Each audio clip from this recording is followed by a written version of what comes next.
is up first. She's a researcher at the American Institutes of Research. And rather than preempt what they're going to do, I'm just going to talk as briefly as possible and move over to them. Following that, Jeanne Sentry from University of Chicago's Outlier group is going to talk about her work, and then Colleen Lewis from Harvey Mudd will speak. It's going to be amazing, and I hope you enjoy it. And with that, I'm going to give the mic to Melissa. Thank you. Go without? Yeah. So we need this one. Good evening, everyone. Can you hear me okay? Yeah. Awesome. We'll do that because the feedback, that's just nerve-wracking for me. So glad to be here with you this evening. I'm not from New York. You probably figured that out. I hail from North Carolina, and I do, as Michael mentioned, work for the American Institutes for Research, which is based in Washington, D.C., but I have the nice pleasure of being able to work from home, so that's pretty awesome. What I'm here to talk to you about this evening is the CS10K community.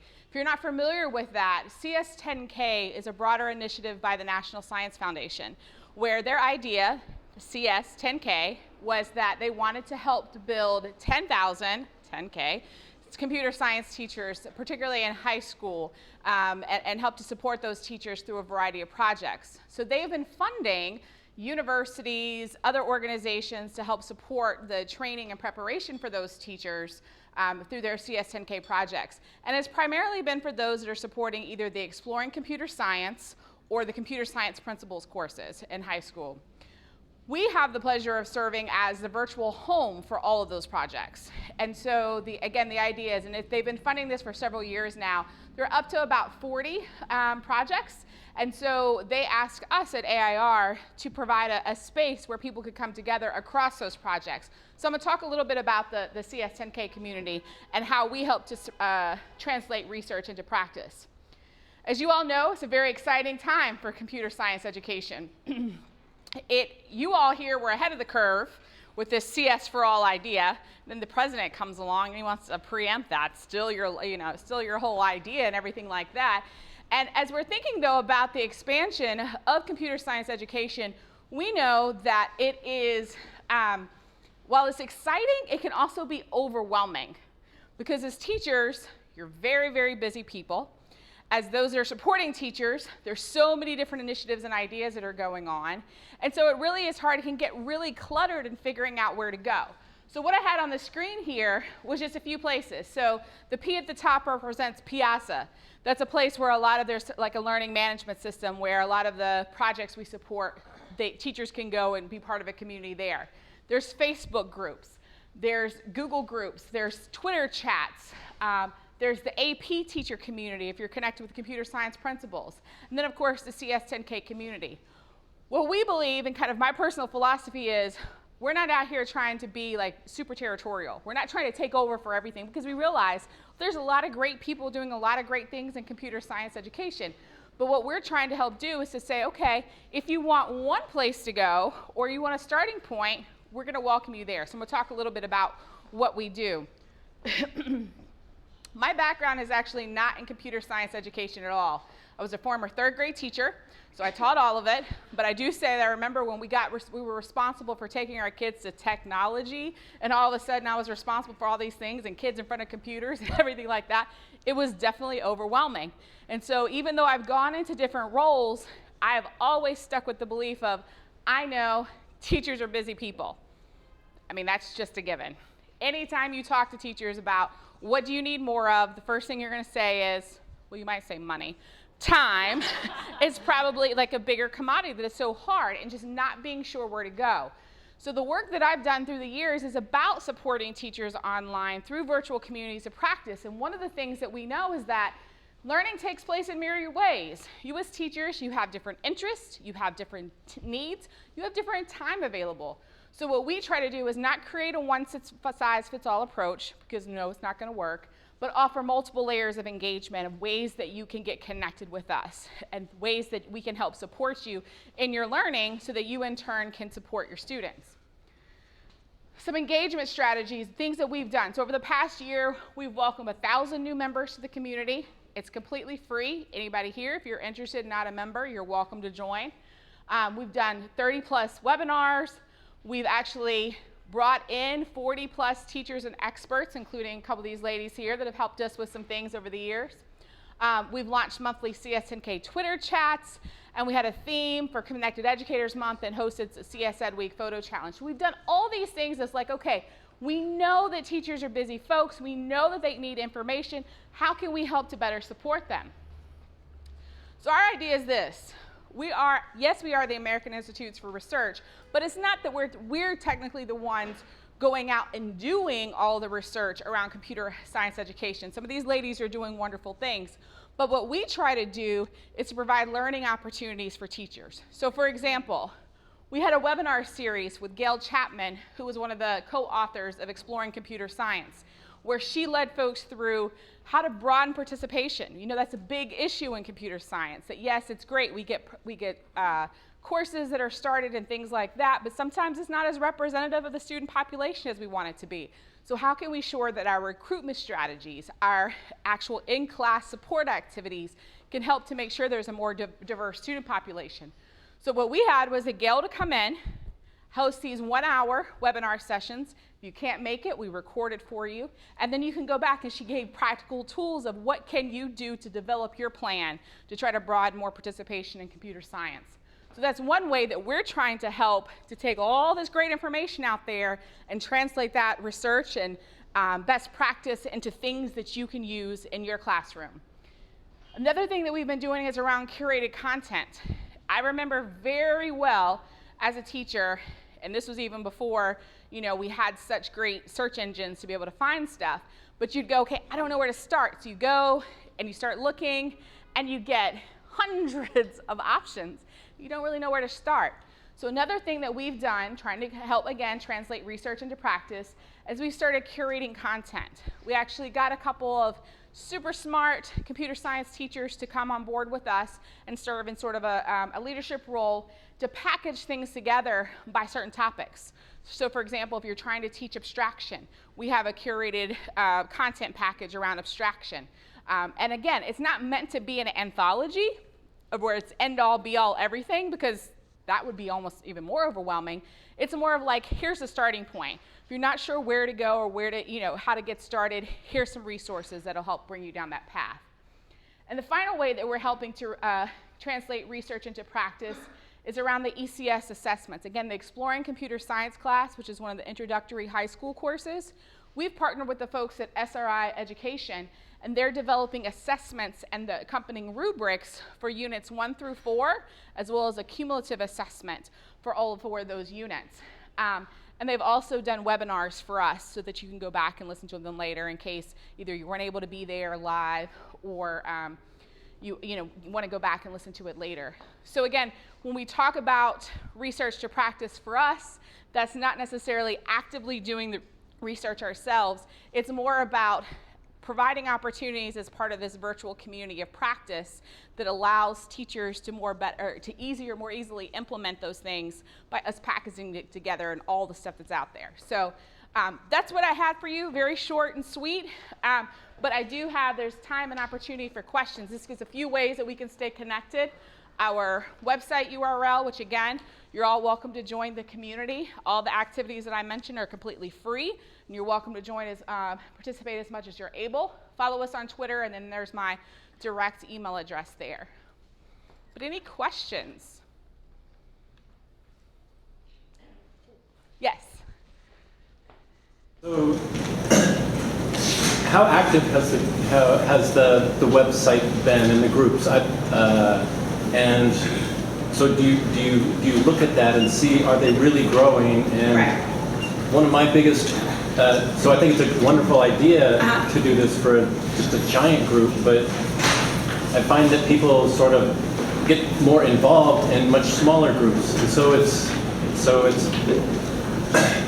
just curious how well it's working. Yep. So that piece of our work, we do have funding as part of our NSF support to do those sort of evaluation things. So we do like monthly Google Analytics review and things like that to have a sense of like where are people going on the website, et cetera. One of the things, so for example, of how we kind of put that into practice, one of the things that we saw was that there were people that often went to the resources page, So we said, okay, well, what can we do to better package those resources, thus that activity with curating content. So we try to do that, like, analyze the information in ways like that to help us formulate our strategies and what we use.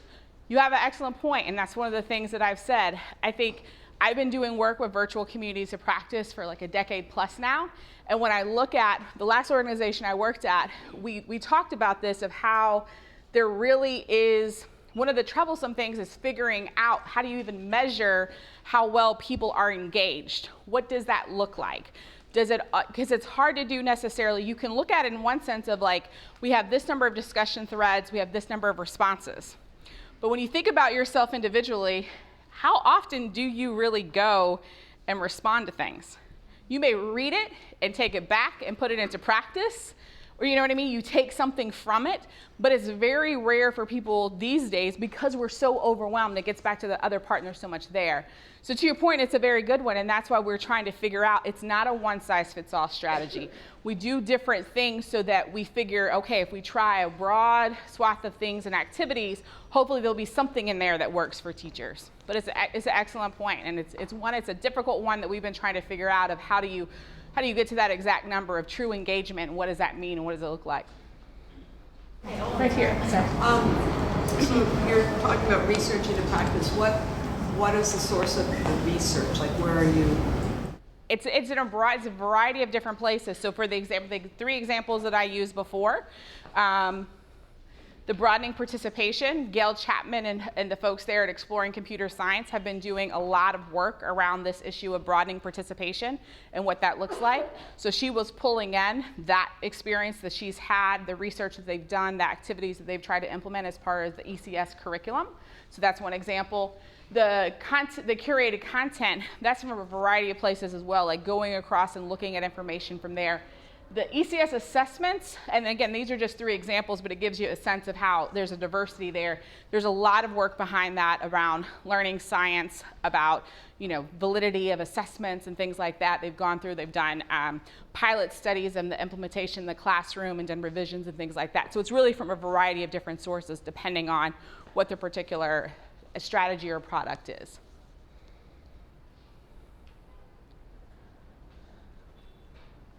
Yes. How did you go from being a 3rd grade teacher to this job? That's an interesting question.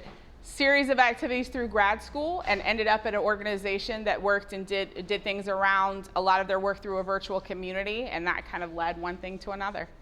But a huge part in what I've done and kind of my personal belief system, which is why I've tried to implement some of the things that we've done with this work, is that I believe that if you're going to have a community of practice, it has to be from the community.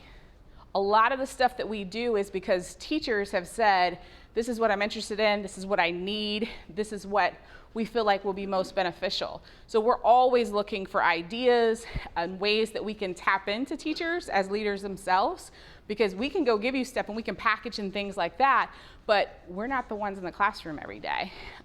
We also do a lot to look at, because I know this is a diverse group of people and I've been talking a lot to just teachers, but we try to make sure that we're working with other computer science education researchers, with folks in higher ed that are doing this work at the university level, those that are in industry. We're planning a webinar coming up in, I think it's going to be sometime around mid-May, where we're getting vendors to come in with different software and tools and things like that you can use in the computer science classroom to try to get them in. So we really do try to get a diversity of voices, but I truly believe that, and it's been through the path that I've worked that I've done, it's been through leading from the classroom. Yes. Do you have a vision for a year from now or 2 years from now where CS10K will be and what impact it will be making? Great question. So a lot of what this is, and again, we have funding through the National Science Foundation. We've had a lot of conversations about that, because our initial funding and support was just for those CS10K projects. We've always been an open community, as long as you weren't a spammer. If you apply for an account, and it's a moderated membership, so if you go on and you try to apply right now, you won't get in immediately, so I can get to my computer or one of my colleagues tomorrow to approve you. But for the most part, you didn't have to be connected to the project. And that's one of the challenges we see, because as things like what's happening here in New York, across the country, as CS education broadens and expands, I think our community is going to have to do the same. And it's not just going to, because folks are coming to us and they're finding us because just like you guys, you want to find great stuff that's out there. So I hope that a year from now, we'll be further down that path of being able to meet even greater diversity of needs from the teachers that are part of the community. How many teachers do you have now? Do you have 10,000? We don't have 10,000 yet. NSF did not quite meet their goal. I think in our community itself, we have about 2,500. But there's even more than that the projects, I don't know I can't remember what the current tally is, but I think we have, in terms of membership in the community, it's about 2,500 right now. Great. Well, I'll be around after and happy to answer questions for you then, but I'll go ahead and switch things over to Jeanne. Thank you.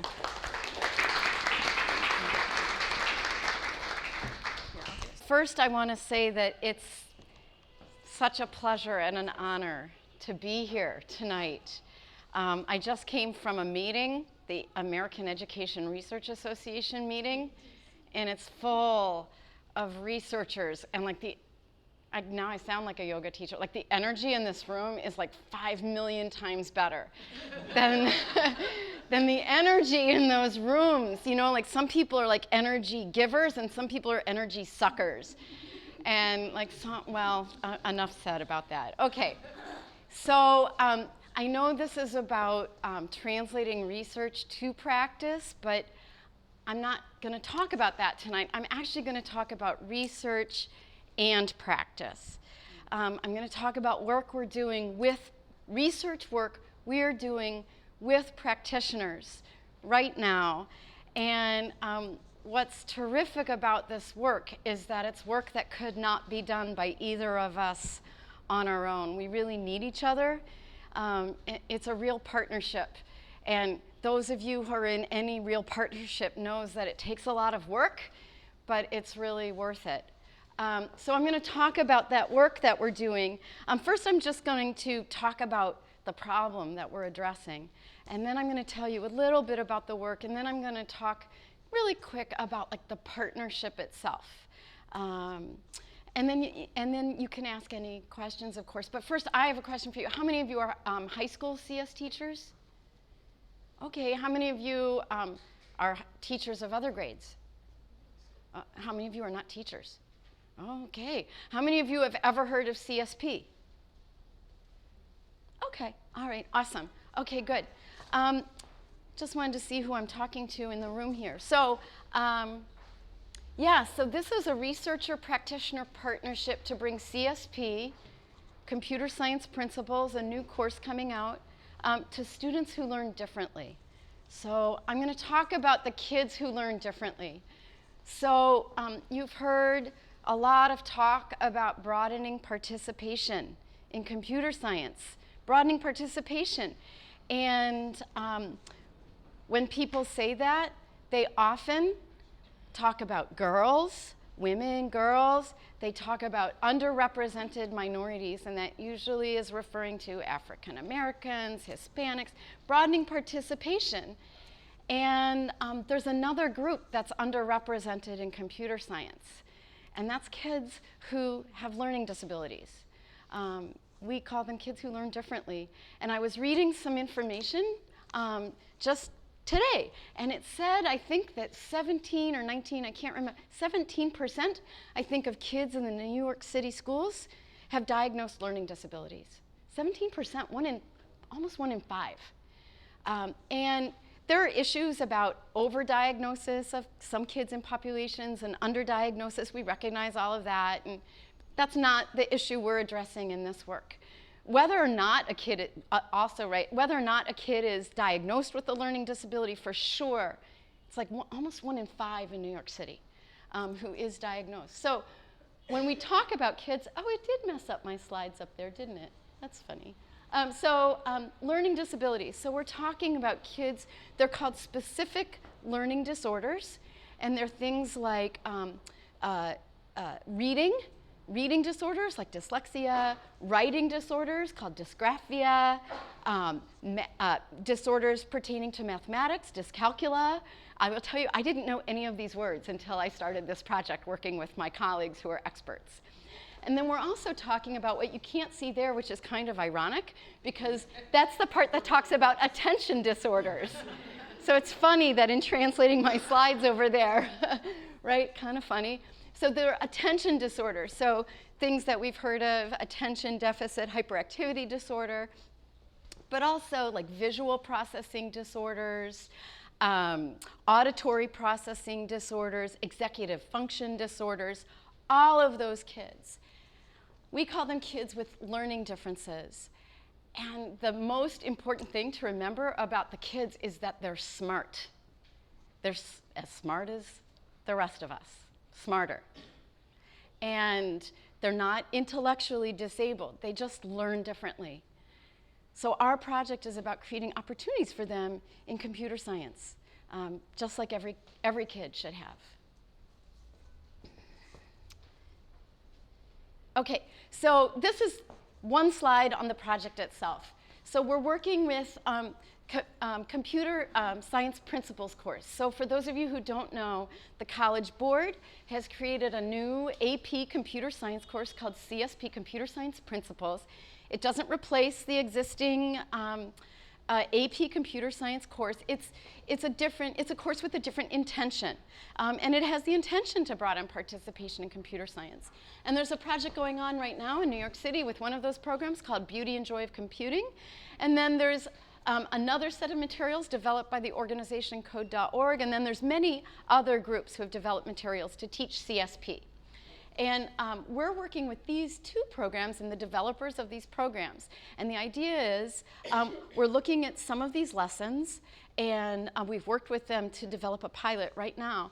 And then we go through the lessons, and keeping in mind the whole range of learning disabilities that kids have, we're looking at the lessons and making suggestions for teachers for changes to make in the lessons to account for the kids who have learning differences.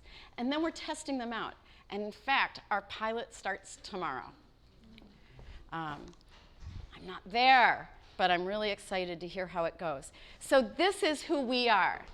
So my group is Outlier, and we have a really diverse interdisciplinary team. We have the leader of the project is actually a trained anthropologist.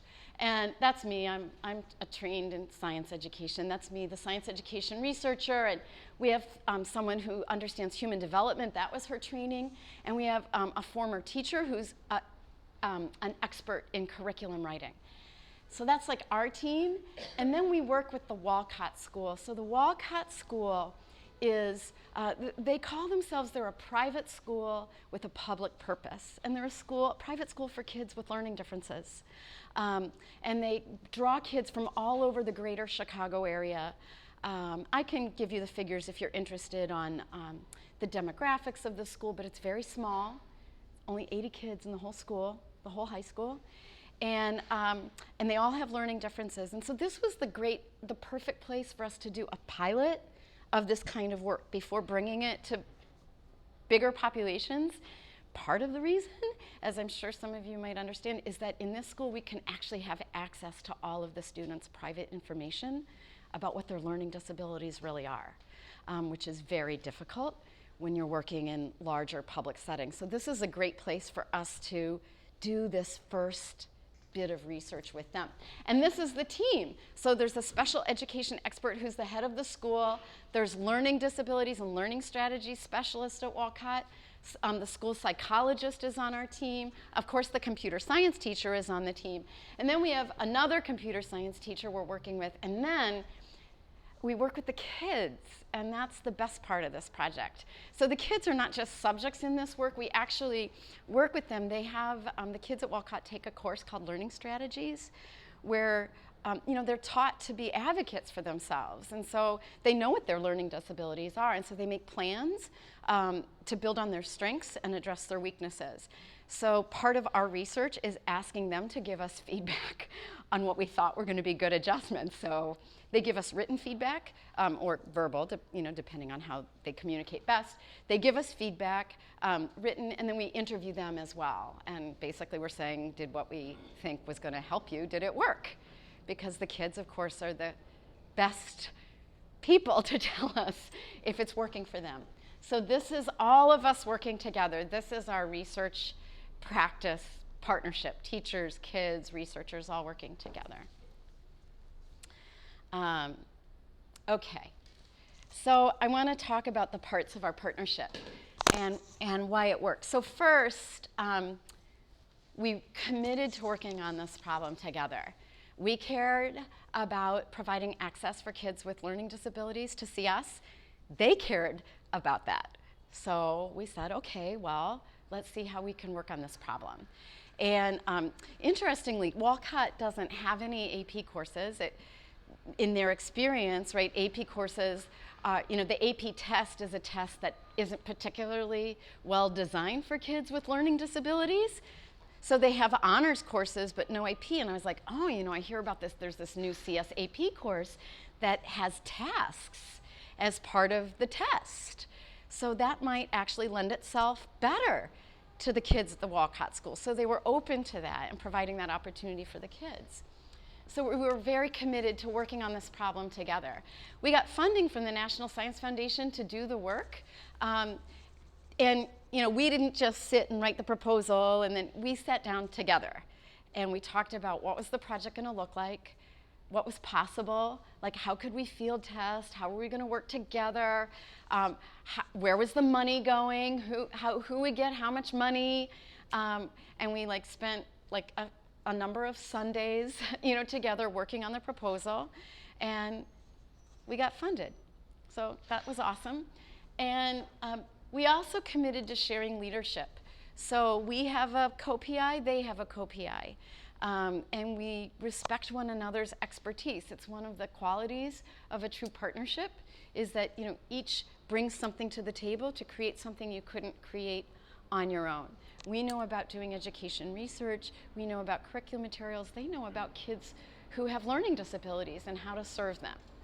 So we share leadership on the project, we share decision making, we defer to the expertise of one another, in those areas, but we're very committed to that. And we committed to a collaboration schedule that's pretty rigorous. We knew that we needed to work hard on this project. We knew that we needed to develop rapport and work together. So we meet every 2 weeks for an hour and a half.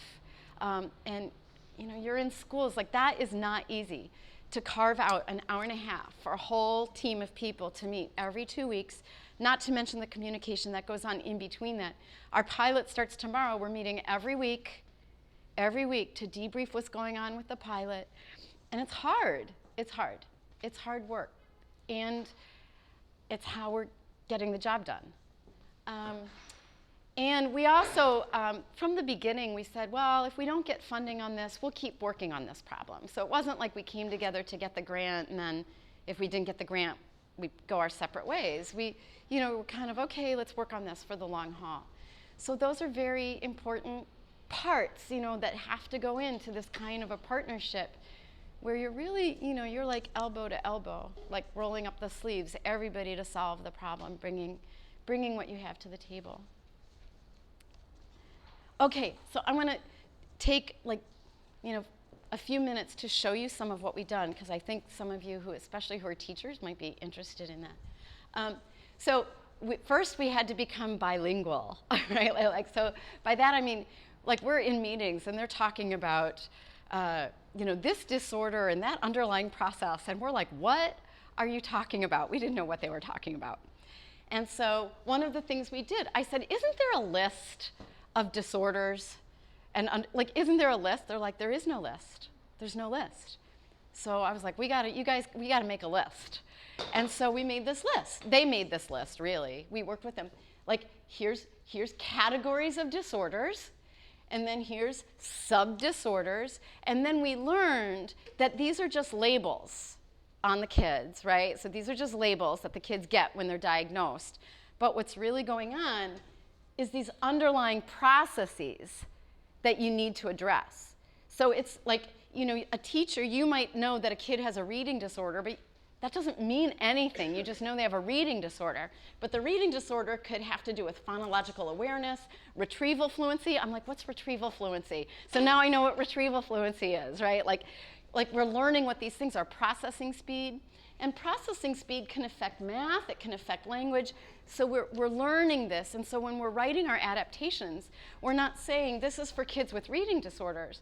We're saying this is for kids who have processing speed issues, because that's what the teacher needs to understand. So we created this list, and then our colleagues at the Wolcott School they said, we think this might be really helpful to the rest of the teachers here at the Wolcott School.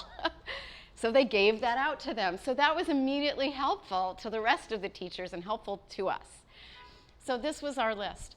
And then we started using this list to make these adaptations. And so we learned 2 words. So there's adaptations, and those are changes that you would make for the whole class. And then there's accommodations. So those are changes you make for an individual student because of the individual student's needs. So I have a couple examples of what this looks like that's being tested tomorrow for the first time. So I have an example from BJC and an example from code.org. Does anyone here have a preference? Both. Okay. Okay, both. All right.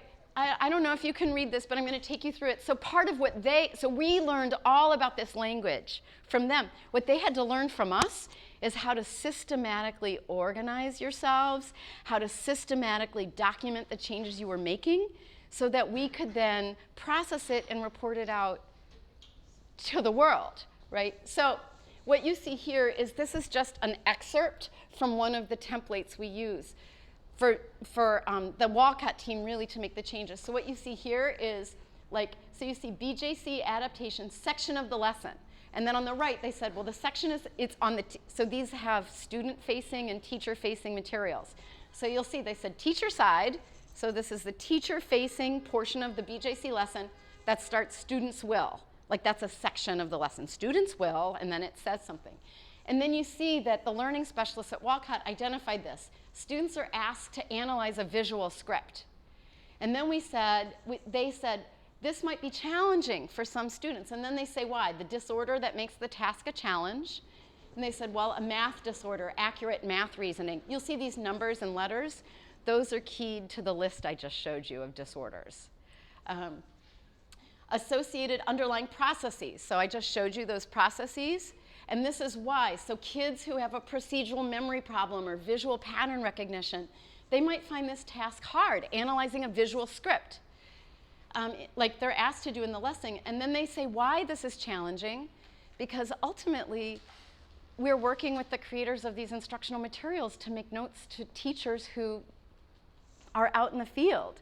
So we want to be able to explain to a teacher, in the notes in these materials, this is why this might be challenging. So the teachers begin to understand what these underlying processes are. And then here's the recommendation.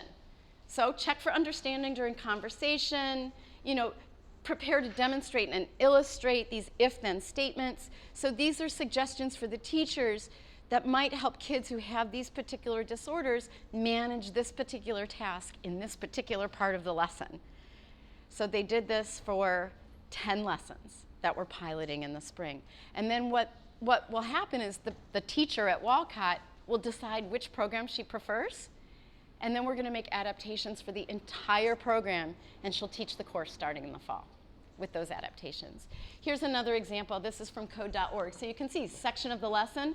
This one is on the student side. So this is the student-facing materials called activity. So you could imagine there's student materials. It's labeled activity.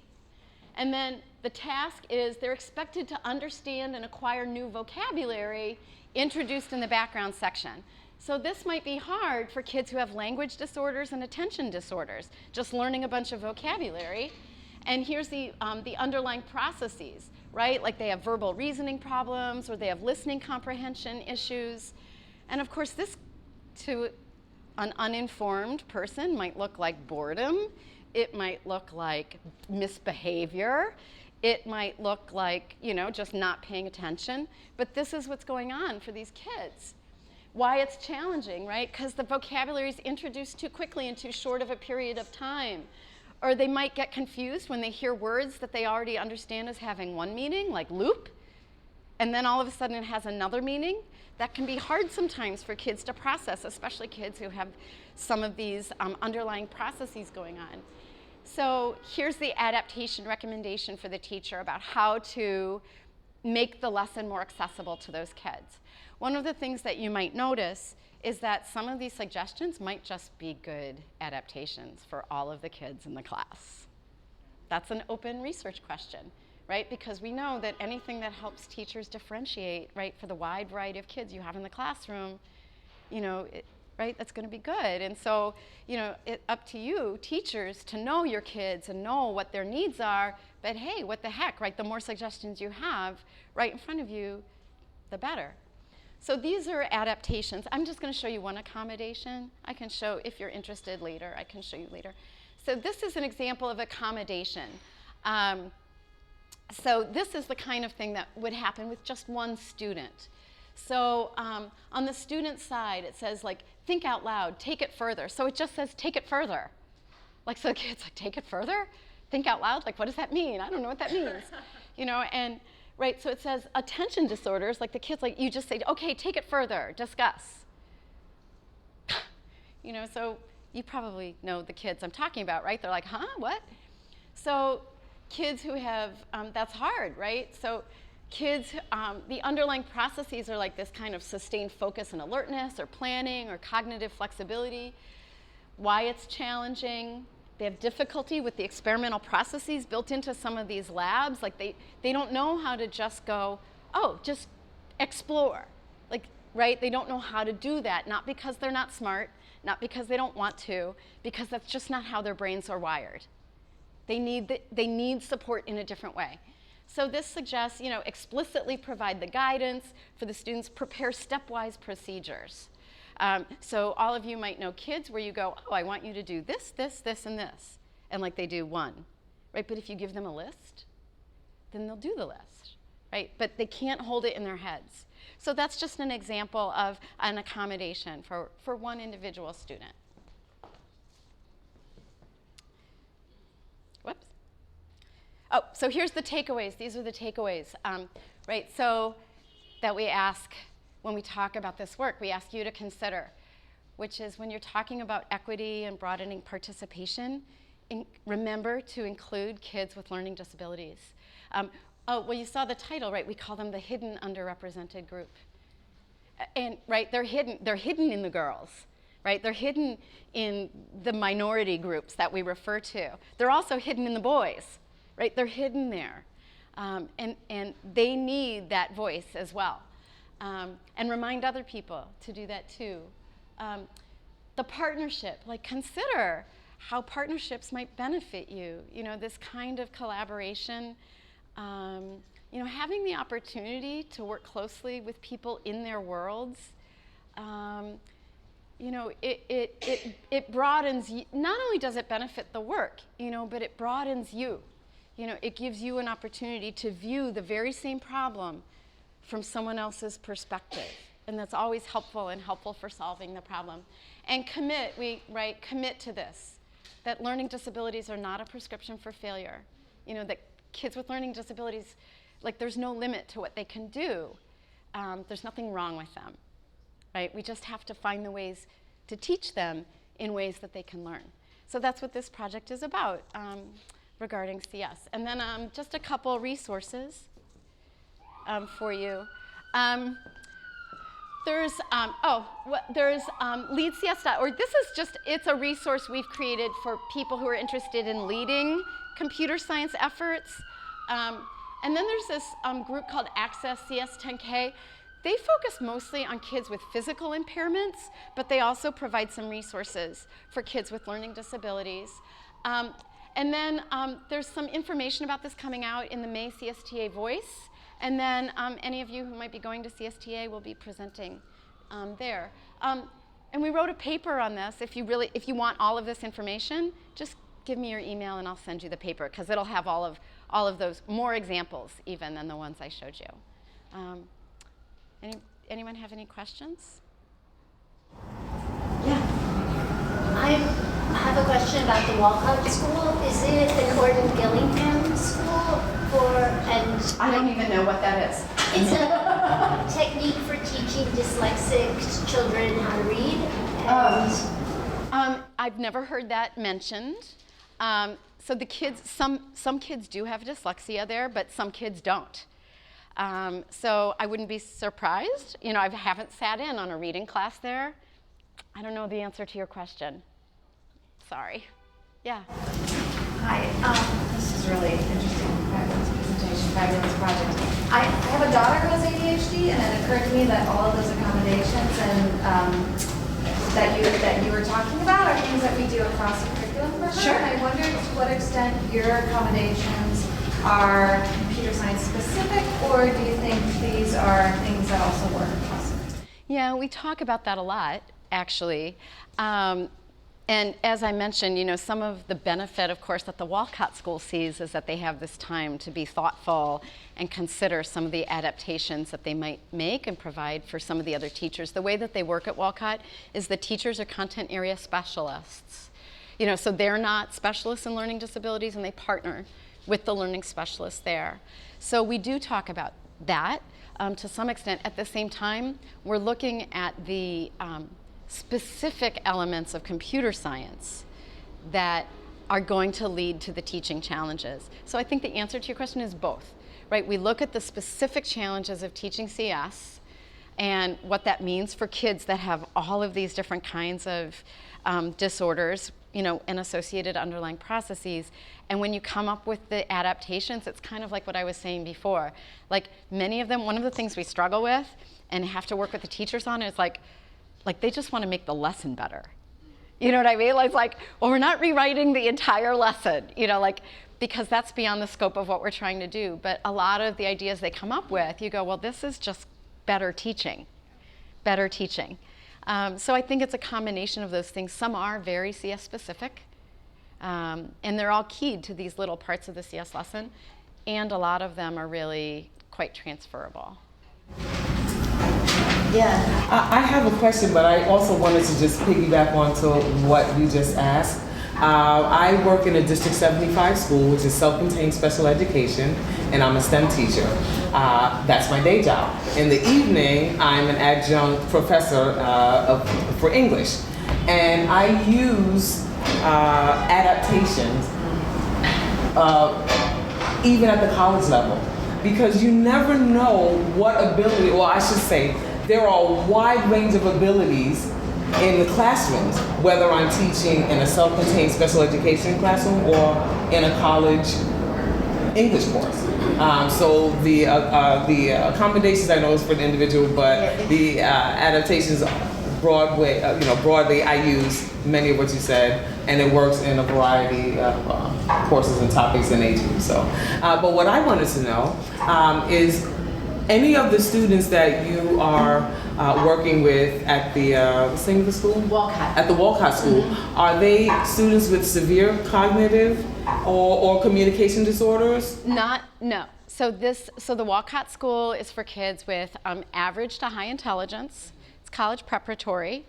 I'm not privy really to the range of every individual student's disorders, but the entry point of this project, and I think one of the reasons why the National Science Foundation is interested in funding it, is that we're doing preliminary work that then can be brought into typical educational settings. Did I answer your question? Yes. Okay.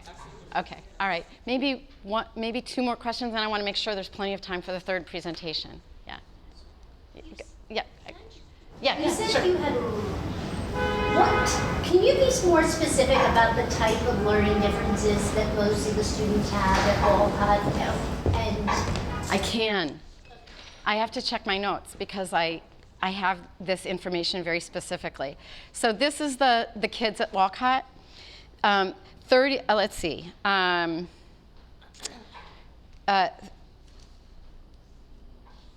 So at Wolcott, 43% female, 57% male, representing a whole range of ethnicity. 62% white, 18% African American, 15% Hispanic Latino, 5% mix. 33% learning disabilities, 48% learning disabilities and ADHD, 14% ADHD only, and then like 4% ADHD and speech and language disorders. That's kind of how it plays out. those are obviously overlapping. And then there's some like other smaller categories in there. But when you're talking about the learning disorders though, you know, those are the range of dyslexia, dysgraphia, dyscalculia, plus that whole range of all of those underlying processes. Yes? I was curious if you know of higher research that dealt with like CS and learning disabilities, you know, not necessarily CPS, which is really new, but like anything that inspired you. That inspired us? Yeah. We were inspired. You know what really inspired me was getting angry that kids who have learning disabilities don't have the same learning opportunities as others. That's what inspired me, and us. The school, you know, I think that that's one thing that is interesting about doing this work. And, you know, I've worked in schools for almost 30 years now. And I'm sure some of you work in schools that have a great core of deeply dedicated people, and some of you don't. And when you're in a school that has a core of deeply dedicated people, that's inspiring in itself. And it was personal. It's personal for all of us. People came out of retirement to work at this school. So that's really was the inspiration. So I'm happy to answer any questions later, but I want to make sure there's time for the next one. So.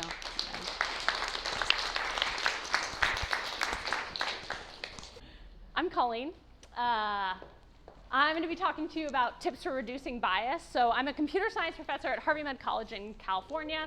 And oh my God, I love these people. This is it makes me happy. These are all the people who have contributed to there's a lot more people who have contributed to the project, but I adore these people. So it's a little sad to try and do a presentation where I don't add them in there. Okay, so love them. Dude. Teaching computer science or teaching anything is going to be super complicated, right? You need to know the content. You need to know generally how to teach. And then this other thing that people call pedagogical content knowledge is like the mix. And my experience was in grad school, I'd be like, oh my goodness. I was working with this student and I had just like the biggest insight into what was hard for them. And I would go and tell my advisor and he'd be like, yeah. And I'm like, wait, you knew that I couldn't just be like, hey, experiment, that I had to give them a step-by-step list and you didn't tell me that I needed to do that? So mad. And so I started this project, csteachingtips.org, just to get back at him. So what we did is we've interviewed 150 computer science teachers. We have more than 1,000 tips on csteachingtips.org. And here's the, I think, really interesting thing thinking about bridging research and practice is some of this stuff is not researched. The stuff I'm going to talk about, we're going to talk about the research that underlies some of the tips. But like, hey, raise your hand if you've seen or worked with Scratch. Okay, you know repeat 1? How many times do you think that should repeat the stuff inside? I think 1 time. Do you know what my kids think? 2 times. Because you do it once, and then you repeat it. Is that research-based? No. No, I have anecdata for you that sometimes kids are going to think repeat 1 does it 2 times.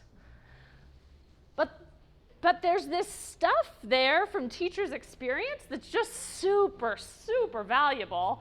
And I think it's a really hard thing how to take all the stuff that's in your head and then pour it into my head. That's like my real goal. So I'm just trying to collect the stuff that I would like to be poured into my head. And then we'll figure out how to pour, right? We know pouring's not a great model, but like I just want all of it in there. So if someone could, maybe like a syringe or I don't know. Okay. Please take handouts, buttons, stickers, pens. If you want more, I'll mail them to you. I'm not kidding. Okay. All right, now I'll start talking about the thing I said I would talk about. Tips for reducing bias. So what I want to do is I'm going to go through one of our handouts, which is tips for reducing bias. It's over there. It's up at that link. And I want to talk about where does each of the 7, is how many tips we've got on there, where does that come from? So our first one is to make your expectations of your students super, super explicit. And the research that informs this is like, okay, this one, like, do you really need research to inform that, right? Like, your students are going to come in with different experiences and bring those to the classroom. I had what some people call preparatory privilege, where I have older sisters, and they were totally into us playing school. And so, like, right, I'm a small child. They come home, and then they teach me stuff. And they're like, no, Colleen, don't sit like that. No, Colleen, you know, take notes like this. And so then when I go into a classroom, I know how to play the game. I know all those rules. And I don't need my teacher to tell me. I just look like super good at school. But it's because I had this preparatory privilege. And so we just have to be super explicit with our students, like, yo, here's what I want you to be doing. Here's how I perceive you as not being engaged right now. I'm like looking at your body language, and I'm like, oh, that's not what you would look like if you were engaged. Okay, key to a bad presentation is tell people things they don't want to hear. So we humans are biased. There's just like not a lot of ways around it. So this tip is grade anonymously. And I'm gonna also, another key bad strategy for presentations is I'm gonna tell you some things you might already know. That's gonna happen. Dude, they do these studies, and they've done it in a bunch of different fields, and it's been replicated a bunch where they're like, oh, I've got an idea. I'll take one resume, make 2 copies, and then just change the name. This one will be like, you know, people will guess that it's a white dude. This one, people will guess that it's a black woman. And then let's send them out to lots and lots of people and then see if they're like, oh, yeah, I'd hire this person. Here's how much money I'd give them. And it's like, oh, wow. Just identical resumes, just changing the name.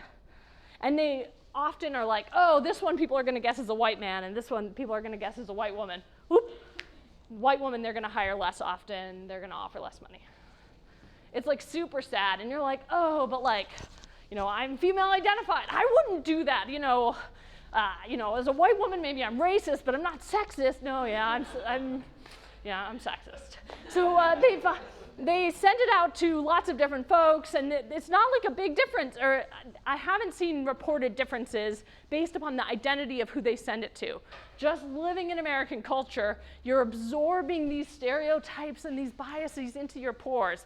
And so it's our responsibility, particularly when we influence the lives of others, like us educators, to try and control that.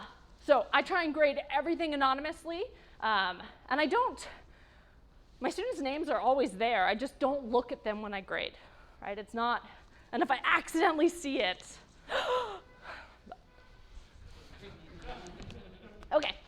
This one combines the first 2 tips of students' backgrounds vary, and we're humans and biased, is establishing clear boundaries, clear policies. So I'm like, oh, well, Melissa's been really bad in my class, sorry. And so when she asks for something, I'm gonna have the like kind of frustrated with Melissa hat on. And so I think it's helpful for me as an educator to think about like, oh, dude, I know I'm gonna be biased. That's not great, but I know I'm gonna be biased. And I know students' backgrounds are gonna vary, their experiences, my experiences with them. And so the more I can create habits so that I interact with kids in the same way. So I do some of teaching with 6th graders. And so just having a mode. Do you know what I do when a kid raises my hand? Say they're pair programming. I squat down between the 2 of them, and I ask the person who wasn't raising their hand, what was the problem? What have you guys talked about so far? And just having those scripts is super helpful.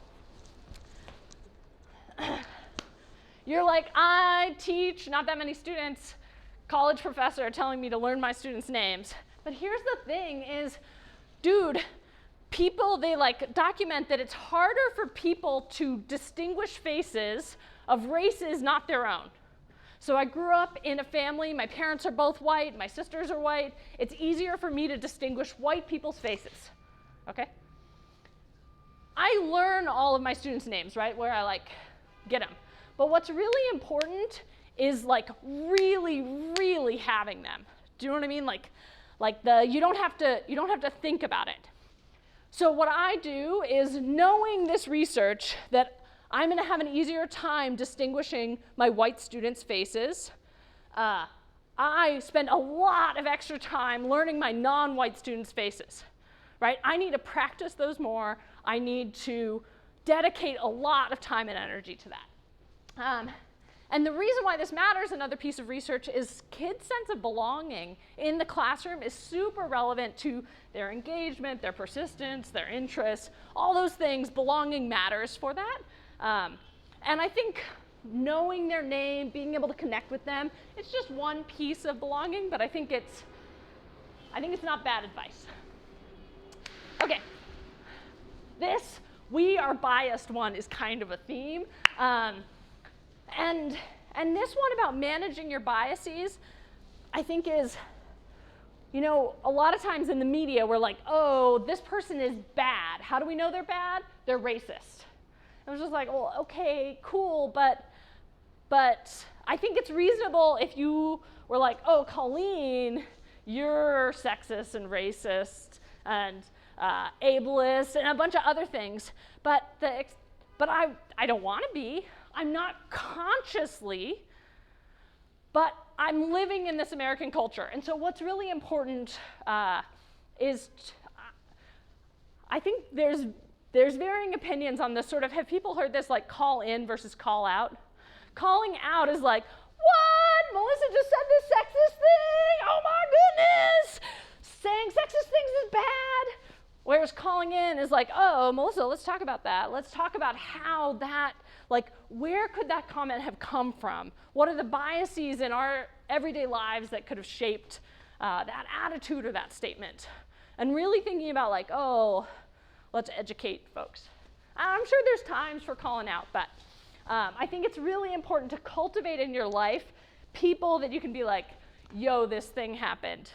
Do you think that was super racist of me? Do you know what I mean? Like those are people you need in your life. Okay, love this one. Teach students about bias.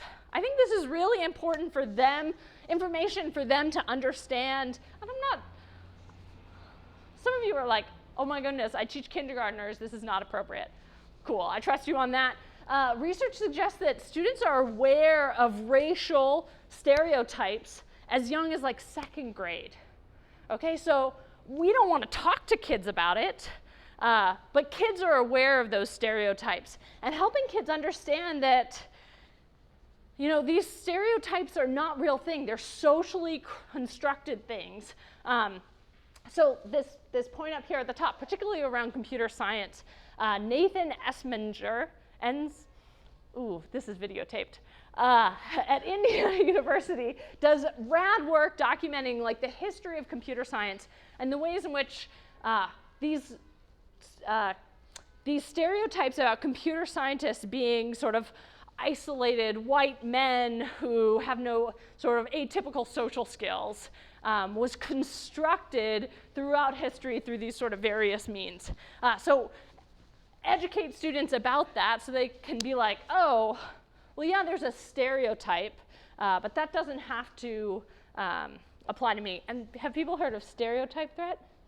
That's the idea where if I think that you might interpret my performance on a task based upon some dimension of my identity about which there exists a negative stereotype, my performance will actually conform to that stereotype.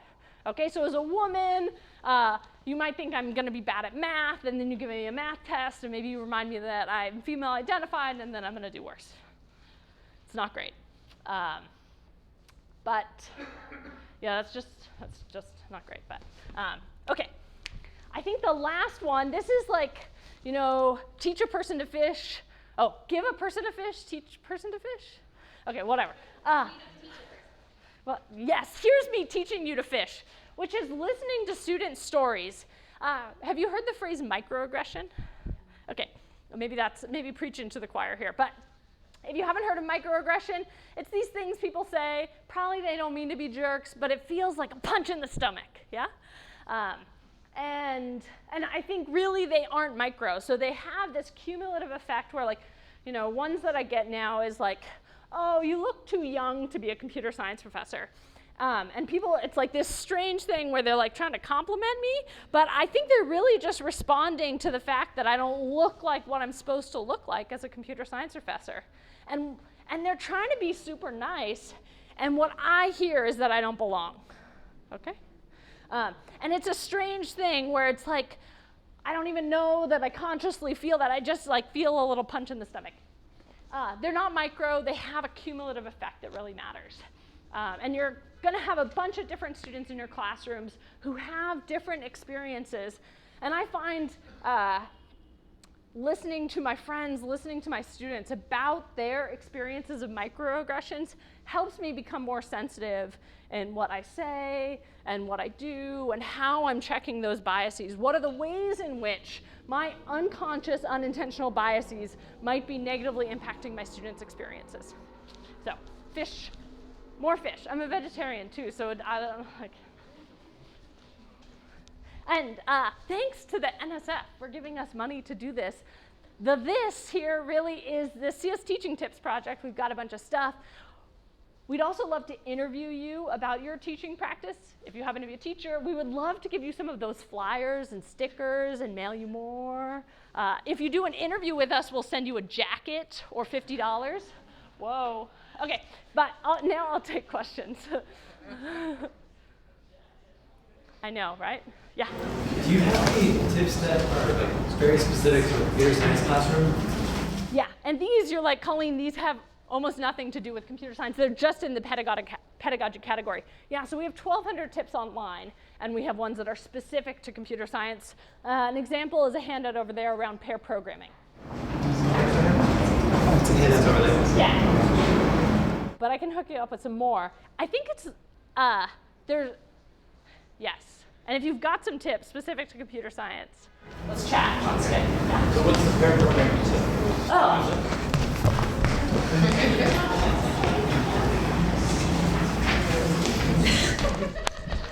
Dude, I think pair programming is actually super complicated. So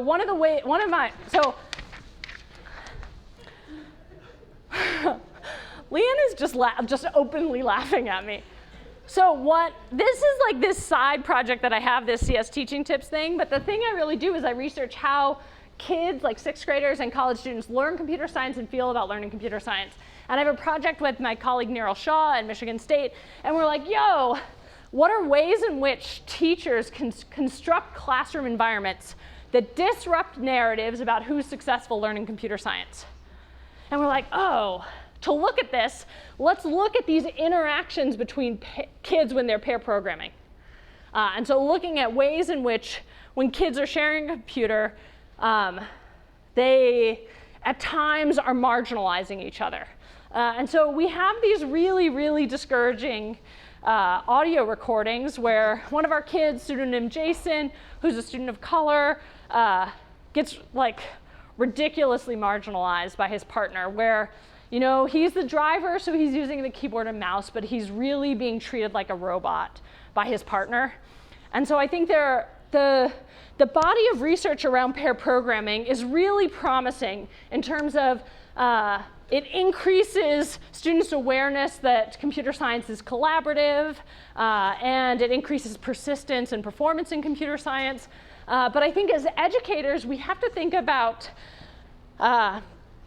the ways in which our classroom practices get taken up by our students.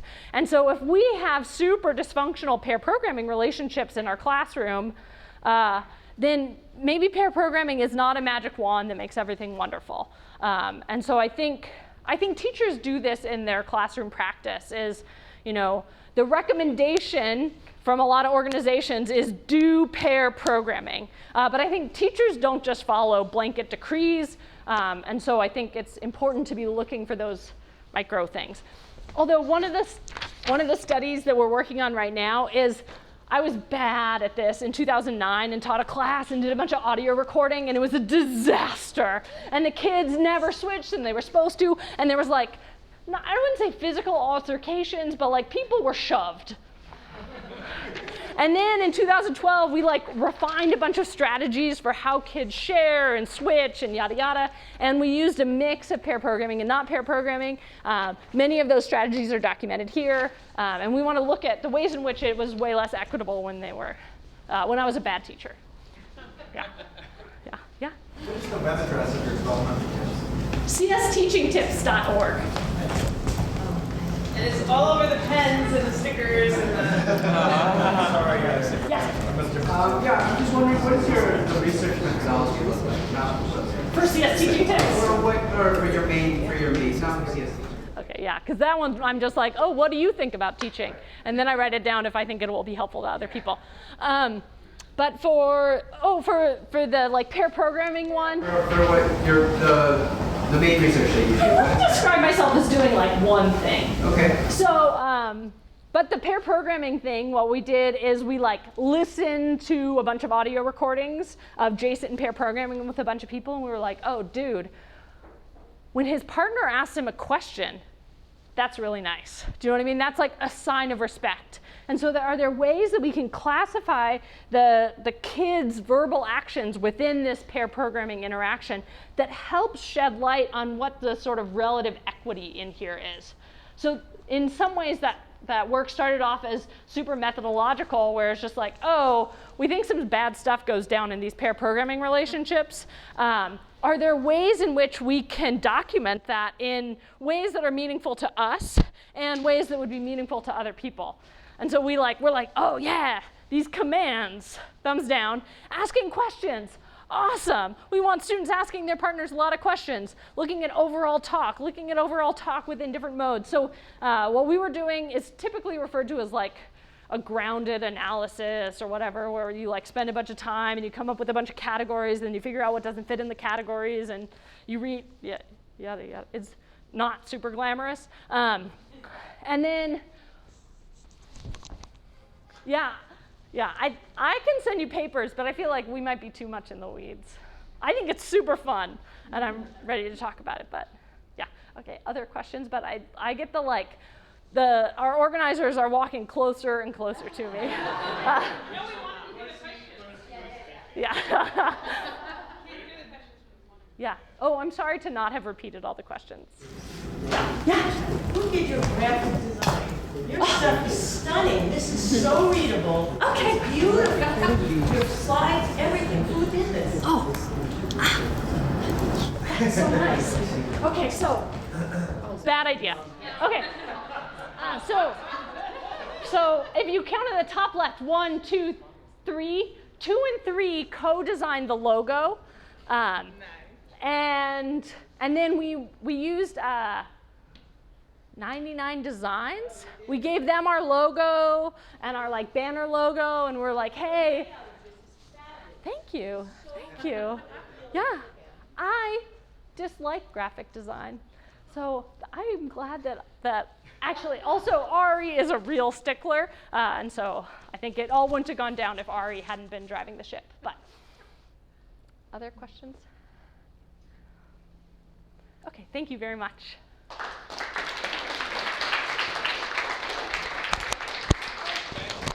Thank you, all three of you, Melissa, Jeanne, and Colleen. One more round of applause for our volunteers.